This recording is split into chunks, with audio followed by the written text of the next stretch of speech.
incorporation stage. So incorporation of a company is the second stage in the formation of a company. ठीक है, incorporation of a company क्या होता है, ये second stage होता है formation of a company में. Incorporation refers to the registration of the company under Companies Act 1956. ठीक है, incorporation का मतलब क्या होता है कि कंपनी का रजिस्ट्रेशन होता है कंपनीज एक्ट 1956 के under. So the main step under the incorporation stage are, तो इसमें सबसे मेन स्टेप कौन कौन सा होता है, so first one is filling of the necessary document. So once the registrar approve the name, the following document have to be submitted with the registrar. ठीक है, जैसे ही रजिस्ट्रार क्या करता है, नेम को अप्रूव करता है, द फॉलोइंग डॉक्यूमेंट क्या है, सबमिटेड होता है रजिस्ट्रार को. First one is memorandum of association, second is article of association, third is statement of the authorise capital, second is a list of director with their names, address and occupation and the age, the written consent of the director to act as a directors, notice of the address of the registered office of the company, a statutory declaration stating that all the formalities related to the formation of a company are duly completed. ठीक है, तो इसमें क्या क्या बनाना पड़ता है, पहले memorandum of association होता है जिसमें ऑब्जेक्टिव कंपनी के क्या है वो मेंशन होता है, आर्टिकल एसोसिएशन देना पड़ता है, स्टेटमेंट ऑथोराइज कैपिटल का देना पड़ता है, then list of director with their name, जो भी डायरेक्टर हैं उनका नेम क्या है, उनका एड्रेस क्या है, occupation and the age of the director, the written consent of the director, जो रिटन कंसेंट है डायरेक्टर का एज अ जो एक्ट डायरेक्टर की तरह एक्ट कर रहे हैं उनका, notice of the address of the registered office of the company, जो नोटिस है एड्रेस का कि जो भी रजिस्टर्ड ऑफिस है कंपनी का उसका, एंड द स्टैट्यूटरी डिक्लेरेशन, जो डिक्लेरेशन देना पड़ता है that all formalities related to the formation of the company are duly completed. ठीक है, जो भी फॉर्मेशन है related to formation of a company वो क्या हो गया, सारा कंप्लीट हो गया. Next one is payment of the fees. So along with the filling of above documents the prescribe fees of registration have also be deposit. ठीक है, कि जो भी सारे अबव डॉक्यूमेंट्स हैं उनके साथ साथ क्या करना पड़ता है कि द प्रिस्क्राइब फीस भी क्या करना पड़ता है, प्रिस्क्राइब फीस जो है रजिस्ट्रेशन की वो भी डिपॉजिट करना पड़ता है. And the amount of registration fees depend upon the amount of authorise capital, कि जो भी रजिस्ट्रेशन की फ़ीस है वो किस पे डिपेंड करती है कि अमाउंट क्या है ऑथोराइज कैपिटल का. Next one is registration. So company का रजिस्ट्रेशन क्या है, so the registrar verifies all the documents. Registrar क्या करता है, वेरीफाई करता है सारे डॉक्यूमेंट्स को सबमिट जो होते हैं, and he also checks the receipt of the fee deposit. और वो क्या करता है, वो ये भी चेक करता है, रिसिप्ट को भी चेक करता है जो भी फीस डिपॉजिट का. And if he is satisfied with the validity and authenticity of the documents, कि अगर वो सेटिस्फाई होता है कि जो भी डॉक्यूमेंट है वो वैलिड है या नहीं, वो ऑथेंटिक है या नहीं, then the registrar enter the name of the company in his register. फिर क्या करता है रजिस्ट्रार, जो कंपनी का नाम है रजिस्टर में ऐड कर लेता है. फोर्थ क्या है, certificate of incorporation. So after entering the name of the company in the register, the registrar issues a certificate of incorporation. ठीक है, जैसे ही रजिस्ट्रार क्या करता है, नेम को एंटर कर लेता है रजिस्टर में, तो registrar issue a certificate of incorporation. तो रजिस्ट्रार सर्टिफिकेट ऑफ इनकॉर्पोरेशन उसको इशू करता है.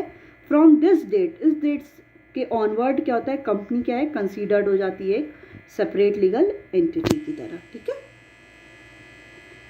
Effect of the certificate of the incorporation.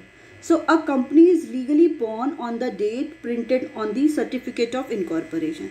कि कोई भी कंपनी उसी दिन बॉर्न होती है, बनती है जिस दिन उसके सर्टिफिकेट इनकॉर्पोरेशन पे उसका जो दिया रहता है कि किस डेट को दिया है. जैसे फॉर एग्जांपल 6 सितंबर को दिया है, तो 6 सितंबर का मतलब है कि आज ही के दिन बिजनेस क्या है, कोई कंपनी बॉर्न हुई है, आज ही के दिन बिजनेस या इंडस्ट्री स्टार्ट हुई है.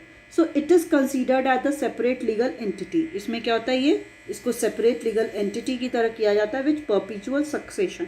और परपीचुअल सक्सेशन होता है कि जो भी डिफरेंट मेंबर्स है वो मे बी कम और मे बी गो, बट उनको क्या है कि सारा लीगल जो फॉर्मेलिटीज़ है उसको करना ही पड़ेगा. So the certificate of incorporation is the conclusive evidence of the legal existence of the company. जो सर्टिफिकेट है इनकॉर्पोरेशन का वो क्या होता है, कंक्लूसिव एविडेंस होता है. एक एविडेंस होता है कि अब कोई कंपनी क्या है, लीगली एग्जिस्ट कर रही है, what ever may be the deficiency in the formalities. कोई भी डेफिशिएंसी, कोई भी कमी है अगर किसी भी फॉर्मेलिटीज़ में, one the certificate is issued, जैसे ही बस सर्टिफिकेट इशू हो जाएगा, it is conclusive evidence that, फिर उसका एक एविडेंस हो जाएगा that the company came to existence on the date, कि कंपनी क्या है, एग्जिस्टेंस में आ जाएगी उस डेट पे which is mentioned on the certificate of incorporation. जो सर्टिफिकेट ऑफ इनकॉर्पोरेशन पे मेंशन है उसी डेट पे क्या है, कंपनी एग्जिस्टेंस में आ जाएगी. ठीक है. सो नेक्स्ट क्या कह रहा है, following points will make it more clear. तो जो फॉलोइंग पॉइंट्स है वो ज़्यादा क्लियर कर रहा है. Then certificate of incorporation was issued on 24 August. ठीक है. जो भी सर्टिफिकेट है इनकॉर्पोरेशन का वो इशू कब होगा, 24 अगस्त को. वेयर ऑन द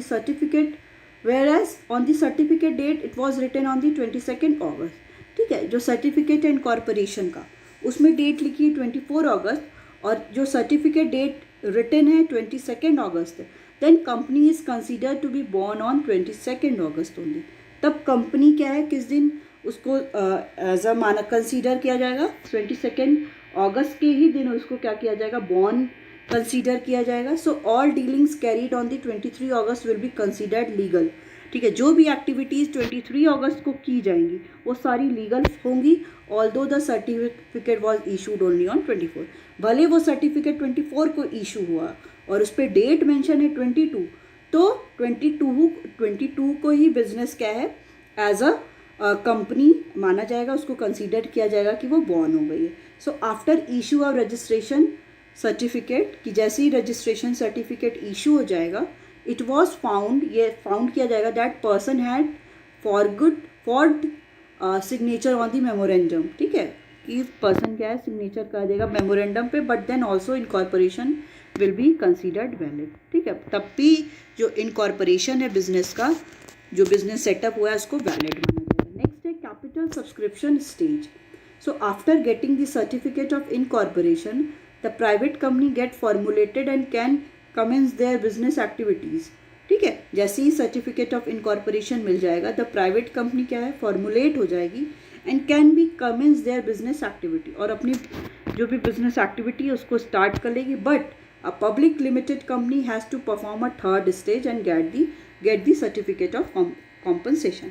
बट जो पब्लिक लिमिटेड कंपनी है उसको थर्ड स्टेज को क्या करना पड़ेगा, फॉलो करना पड़ेगा, और कमेंसमेंट का सर्टिफिकेट भी उसको लेना पड़ेगा. ठीक है. So the steps involve in stage of commencement of business are, जो स्टेप इन्वॉल्व हैं, पहला क्या आपका, SEBI approval. So SEBI is security exchange board of India. It is a regulatory body. ये क्या है, रेगुलेटरी बॉडी है which control the capital market of India. जो क्या कंट्रोल करती है, कैपिटल मार्केट, जहाँ पे जो भी सारी गवर्नमेंट के सिक्योरिटीज़ हैं वहाँ पे परचेज और सेल किए जाते हैं, to protect the interest of the investor. कि जो भी डिफरेंट इन्वेस्टर्स हैं उनके इंटरेस्ट को प्रोटेक्ट करने के लिए the public limited company must submit all the relevant information with the SEBI. कि पब्लिक लिमिटेड कंपनी है वो क्या करेगी, सारे रेलिवेंट इन्फॉर्मेशन को सेबी को सबमिट करेगी before issuing it's securities. Capital market में इशू करने से पहले सारी क्या है कि सबमिट करना पड़ेगा सारी रेलिवेंट इन्फॉर्मेशन सेबी को, securities exchange board of India को. So company should not hide any material fact from the SEBI. कोई भी कंपनी सारे जो भी अपना उनका फैक्ट है, डिफरेंट इन्फॉर्मेशन है, वो सेबी से हाइड नहीं कर सकती है कि वो सिक्योरिटीज़ इशू करे 100 तो वो बस शो करे 80. नहीं, वो कुछ भी हाइड नहीं कर सकती है. Else their registration can be cancelled according to guideline for disclosure and the investor protection. नहीं तो उनकी क्या है, जो भी उनका रजिस्ट्रेशन है वो कैंसिल हो जाएगा. ठीक है. किसके अंडर, जो गाइडलाइन दी है डिस्क्लोजर एंड इन्वेस्टर प्रोटेक्शन 2000 के अंडर, अगर वो ये काम नहीं करते हैं तो ये कैंसिल हो जाएगा उनका रजिस्ट्रेशन. नेक्स्ट है प्रॉस्पेक्टस और a statement in lieu of prospectus.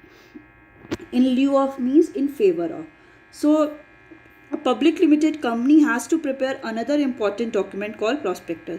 ठीक है, जो भी पब्लिक लिमिटेड कंपनी है उनको क्या करना पड़ता है कि एक अनदर इम्पॉर्टेंट डॉक्यूमेंट प्रिपेयर करना पड़ता है जिसको क्या बोलते हैं, prospectus.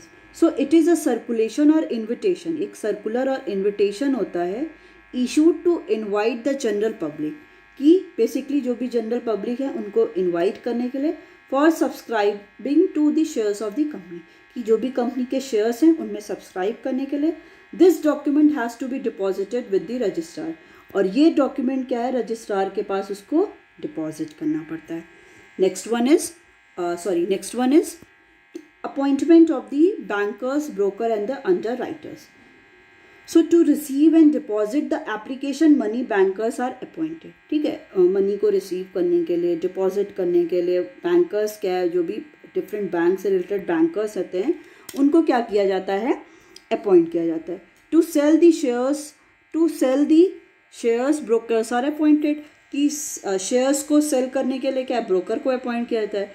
They encourage public to buy the shares, वो क्या करते हैं, पब्लिक को इनकरेज करते हैं कि वो डिफरेंट शेयर्स को बाय करें and charge commission for the same, और उस पर वो कमीशन भी चार्ज करते हैं. So if the company is not sure for selling the whole lot of shares it may appoint underwriter. और इस कंडीशन में अगर कंपनी ये श्योर नहीं होती कि वो अपने सारे शेयर्स को क्या करेगी, सोल्ड आउट कर देगी, तो वो अंडरराइटर को क्या करती है, अपॉइंट करती है. They underwrite the share and charge commission for the same, वो क्या करते हैं, शेयर्स को अंडरराइट करते हैं एंड देन चार्ज, उस पर कमीशन भी वो चार्ज करते हैं. तो minimum subscription, next is minimum subscription. So to make sure that company does not have shortage of fund, it is made compulsory that company must receive application for the some minimum number of shares.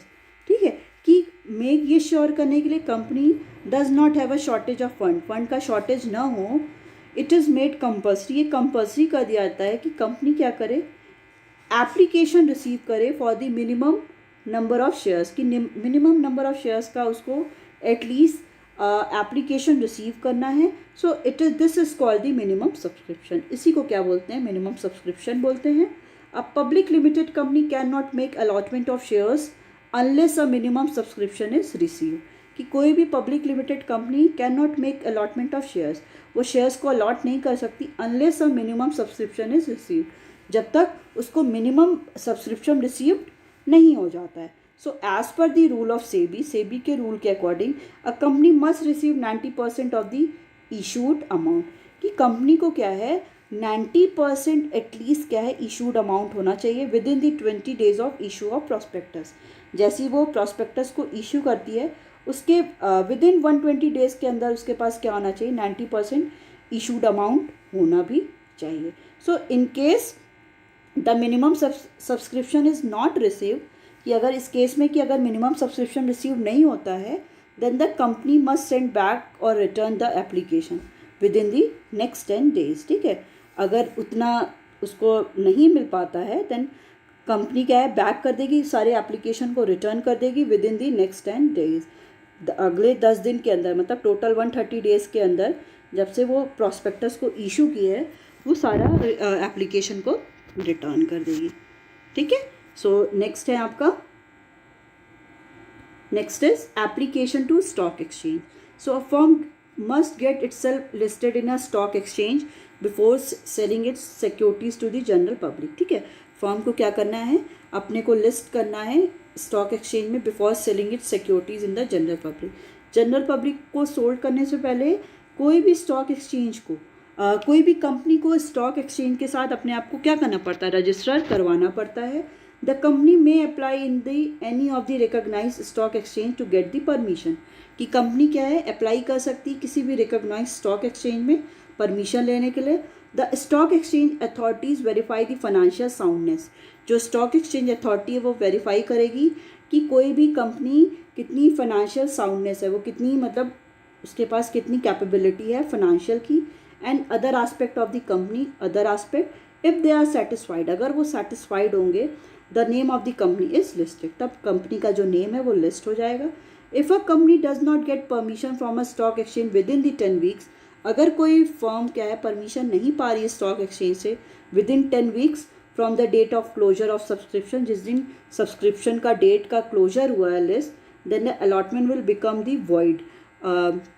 जो भी allotment था वो zero हो जाएगा, empty हो जाएगा, and the money receive from application must be return. और जो भी एप्लीकेशन आया था डिफरेंट सिक्योरिटीज़ का वो भी जो रिसीव हुआ था उसको भी वापस कर दिया जाए।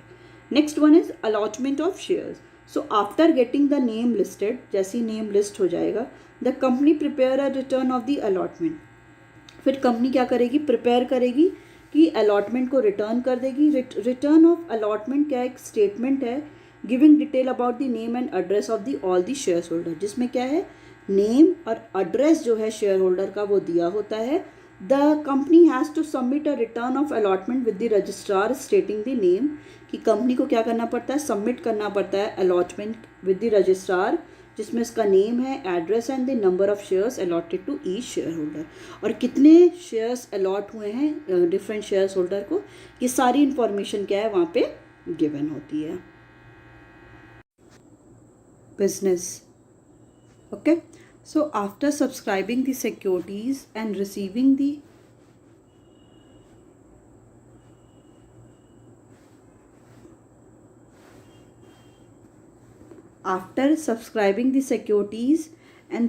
the minimum subscription, the company applies to the registrar to issue the certificate of commencement of business। ठीक है, जैसे ही सब्सक्राइब सिक्योरिटीज़ के सब्सक्राइब के लिए वो कर देगा तो रिसीव कर लेगा, जब भी रिसीव कर लेगा minimum subscription company, the company applies to registrar, company registrar के पास अप्लाई करेगी कि certificate of commencement of business उसको दे दें along with the application. So a company must file the following document. ठीक है, उस एप्लीकेशन के साथ तो कंपनी क्या करेगी, ये सारे डॉक्यूमेंट्स को फाइल करेगी। तो उसमें क्या क्या होगा, a declaration that shares payable in cash have been subscribe for on minimum subscription has been receive, कि उसमें डिक्लेरेशन ये होगा कि जो shares, declaration that shares payable in cash, shares जो हैं वो कैश में पेबल हुए हैं, हैव बीन सब्सक्राइब फॉर, उसी के लिए सब्सक्राइब हुए हैं, and minimum subscription has been received, और जो भी मिनिमम सब्सक्रिप्शन था वो रिसीव कर लिया गया। Next is a declaration that every director has paid in cash the application and allotment money on his shares. एक वो डिक्लेरेशन होगा जिसमें हर एक जो भी एवरी डायरेक्टर वो क्या करेगा, has paid in cash the application, और एप्लीकेशन का वो अमाउंट पेड करेगा, एंड अलॉटमेंट मनी, जो भी अलॉटमेंट मनी शेयर्स पे उसने लिया है डायरेक्टर वो भी उसको पे करेगा। Next is a declaration that no money is pending to pay back to the applicant. एक ये भी डिक्लेरेशन होगा कि कोई भी मनी पेंडिंग नहीं है कि जो एप्लीकेंट को पे करना है। ठीक है, next one is a declaration that above requirement have been compiled with, okay, a declaration that above requirement have compiled with, this declaration can be signed by the director on or the secretary of the company। ठीक है, ये जो declaration होगा उसको director और company का जो secretary है वो दोनों ही साइन करेंगे। The registrar will verify all the documents, जो रजिस्ट्रार है वो सारे डॉक्यूमेंट्स को वेरीफाई करेगा, and the declaration submitted by the company, जो भी कंपनी ने डिक्लेरेशन सबमिट किया है, if he is satisfied with the authenticity और the validity of these document, then he will issue a certificate of commencement of business. जब registrar satisfied हो जाएगा कि उसको ऑथेंटिक लगेगा, वैलिड लगेगा सारे डॉक्यूमेंट, तब वो certificate for commencement of business भी इशू कर देगा। The company can start its business activity from the date of issue of the certificate.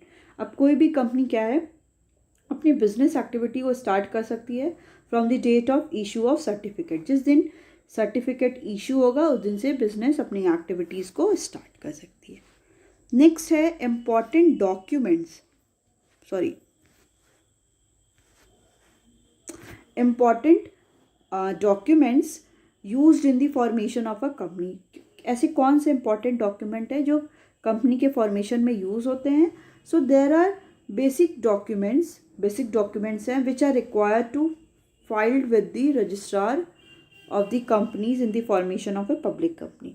ठीक है, जिसकी एकदम मैंडेटरी है कि वो रजिस्ट्रार कंपनी के जो भी रजिस्ट्रार है उसको वो सबमिट करे इन the formation of public company.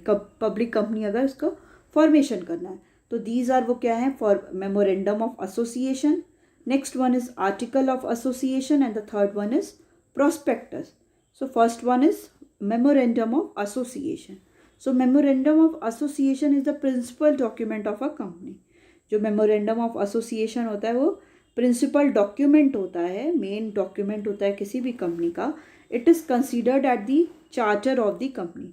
किसी भी कंपनी का ये डिक्लेरेशन होता है किसी भी company. It contains the power and objective of company. इसमें क्या होता है, इसमें कंपनी का कितना पावर है, कंपनी के पास कौन कौन से ऑब्जेक्टिव हैं, वो सारे कुछ दिया रहता है। It also describe the scope of operation of the company.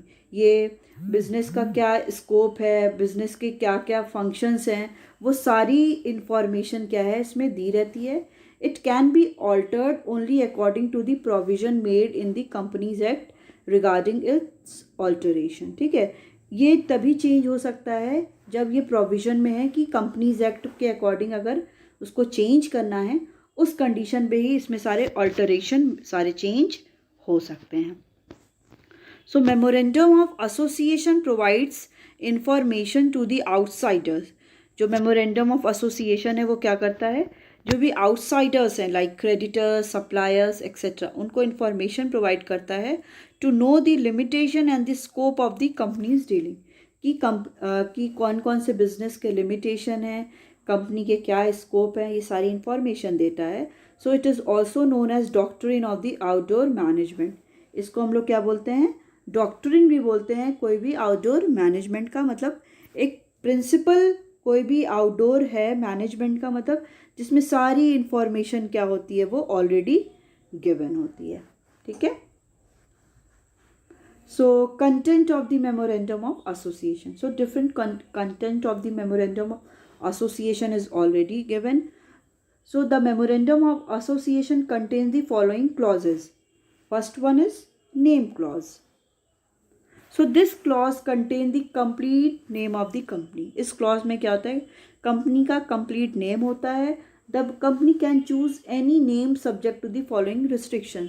Company क्या है, कोई भी नेम को चूज कर सकती है, बट कंपनी के पास कुछ रिस्ट्रिक्शंस होंगे जिसको उसको फॉलो करना पड़ेगा। So the name of the company must and with the word limited in case of public limited company and the with the word private limited in the case of private limited company. वो सबसे पहली restriction ये है कि कोई भी अगर public limited company है, मतलब गवर्नमेंट कंपनी है, उसका जो भी नेम है, जैसे ABC लिमिटेड, अगर वो गवर्नमेंट की है तो उसमें एंड में लिमिटेड होना चाहिए, और कोई अगर प्राइवेट कंपनी है तो एंड में प्राइवेट लिमिटेड होना चाहिए। फॉर एग्जांपल ABC लिमिटेड हो गया आपका पब्लिक कंपनी के लिए, और प्राइवेट कंपनी के लिए क्या हो गया, ABC प्राइवेट लिमिटेड। ठीक है, तो ये पहला restriction. The name should not be similar और identical to the name of any other company. जो नेम है वो सिमिलर और आइडेंटिकल नहीं होना चाहिए एनी अदर कंपनी से। The name should not contain the word cooperative. Company का जो भी नेम है उसमें टर्म, कॉपरेटिव टर्म नहीं होना चाहिए। The name should not convey any connection or link of the company with the government department. अब कोई भी कंपनी का नेम है, वो उसमें कोई भी कनेक्शन, कोई भी गवर्नमेंट कंपनी के साथ उसका कोई कनेक्शन नहीं दिखना चाहिए। जैसे वो कोई अपना नाम रखा और आगे क्या है, भेल या कोई भी टर्म यूज़ कर दिया, जैसे भारत हैवी इलेक्ट्रॉनिक लिमिटेड, या कोई भी टर्म ऐसा यूज़ कर दिया जो गवर्नमेंट डिपार्टमेंट को भी वो डायरेक्टली लिंक करा, तो कोई भी कंपनी ऐसा काम नहीं कर सकती है। Alteration of the name clause मतलब कब वो ऑल्टर कर सकते हैं, कब वो अपने नेम क्लॉज, नेम को चेंज कर सकते हैं। A company can change it's name by passing a special resolution. Company अपने नेम को तभी चेंज कर सकती है एक स्पेशल रिजोल्यूशन पास करे, and by obtaining a written approval of the central government. और सेंट्रल गवर्नमेंट से वो रिटन अप्रूवल लेगी, उसी के बाद कंपनी क्या है अपने नेम को चेंज कर सकती है। नेक्स्ट वन इज सिचुएशन और the domicile, situation and the domicile clause. So this clause contains the name of the state in which the registered office of the company is to be situated.